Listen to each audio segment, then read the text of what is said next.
Minority government, we are minority government, we have been, but the SNP government has won many victories.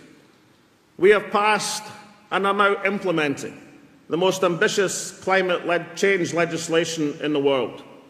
Now, why, you may ask, is Scotland entrusted with responsibility on the most serious issue facing the planet, while denied the borrowing powers of a local authority? Well, the answer is simple. Back in 1997, Donald Dewar had a really great idea. The Scotland Act specified only those things which were to be reserved. Anything not listed by definition was devolved. Back then, climate change was in few people's radar. It wasn't listed as reserved, and therefore the Scottish Parliament has that responsibility. And we have discharged it as a Parliament well, not only passing the world's leading legislation, but doing so unanimously, demonstrating that when we act together, Scotland can excel.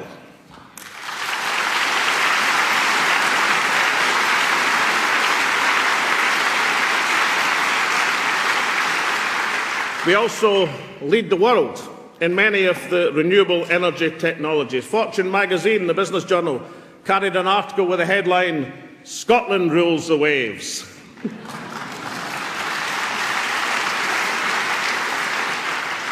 We are now on course to exceed our previous renewable targets. We now aim to produce 80% of our energy needs from renewable energy by 2020, and the story doesn't end there. We now know that we've got the marine renewable potential to generate 10 times Scotland's own electricity requirements from the marine renewables, just as at the peak of oil production we produce 10 times of our hydrocarbon use.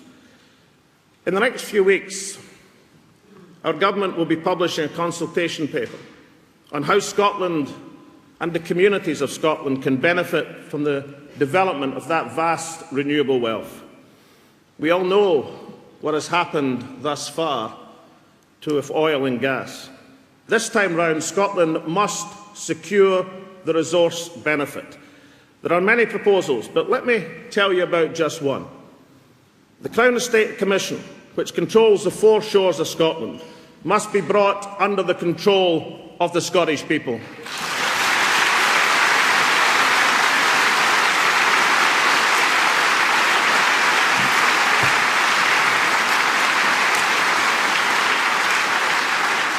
So, world-beating targets on climate change, agenda-setting goals in renewables, delegates, when I say we govern from all the people, that's what I mean, for all our citizens and their children who will benefit from these policies.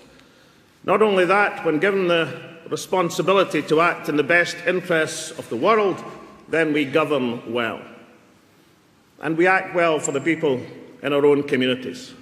Minority government we may have been, but we have ended tuition fees, ended the bridge tolls, frozen the council tax, ended prescription charges, put 1,000 extra policemen and women on the streets of Scotland and an extra 1,000 cleaners into our hospitals. Not a bad record for a minority government.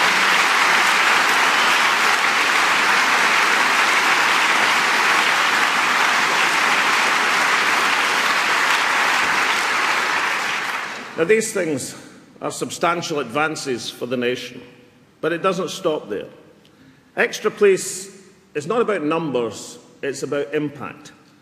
Under this administration, we now have the lowest crime rate for 32 years, the highest clear-up rate for 30 years. Public confidence in the police is high and fear of crime is falling. Our opponents claimed that our common-sense policies couldn't work. The facts tell a very different story. After 30 years of Tory and Labour dancing to the tabloid tune, prisons were bursting at the seams and public confidence in the justice system was at an all-time low. 3 years of the SNP has seen the police college bursting at the seams, and now fear of crime is at a low.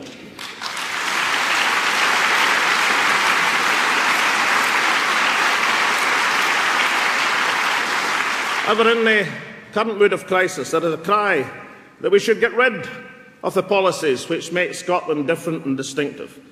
An assumption somehow that when times are tough we should abandon the gains of the last decade of the Scottish Parliament. It's the eBay approach. Slap a price on everything and haggle your best possessions away. To that I say no. Mr Cameron, hear me now and hear me well. Scotland is not for sale.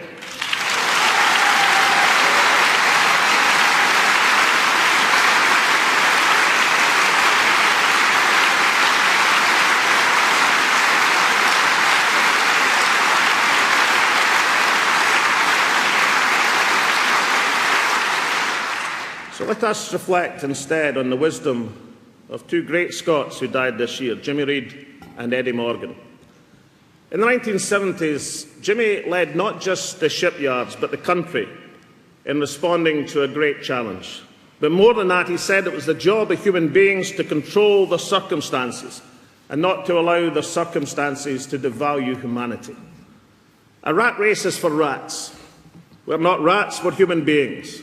Reject the insidious pressures in society that would blunt your critical faculties to all that's happening around you, that would caution silence in the face of injustice. Conference these and other inspiring words from Jimmy are now available to every school child in Scotland. A promise I made at his funeral and one which I am honoured to redeem. And delegates, I am delighted that some of Jimmy's family have joined us at conference today.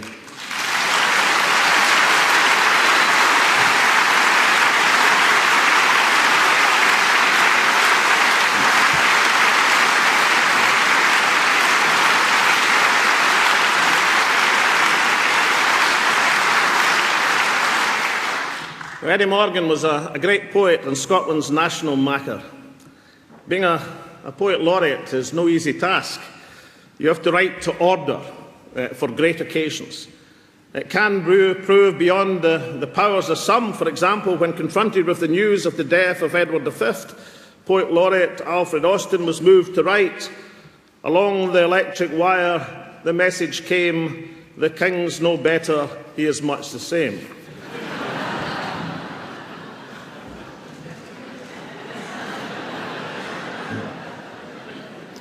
Well, Eddie Morgan was cast in a different mould.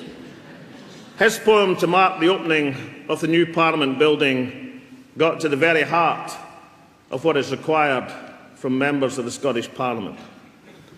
We give our deepest, dearest wish to govern well. Don't say we have no mandate to be so bold. We give you this great building. Don't let your work and hope be other than great when you enter and begin. So now begin. Open the doors and begin. You see, delegates, Jimmy and Eddie were right. Now is the time to control our circumstances. Now is the time to be bold. Our task is to take the diversity of the people of Scotland and weave together a single cloth. We now have to work together, united, to protect our jobs and our families. The Cameron-Clegg Pact will see the greatest attack on public services ever.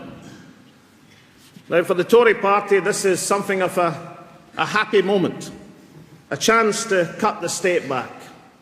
According to their claims, the private sector will pick up the jobs lost in the public sector, despite their total failure to sort out bank lending to small and medium-sized companies.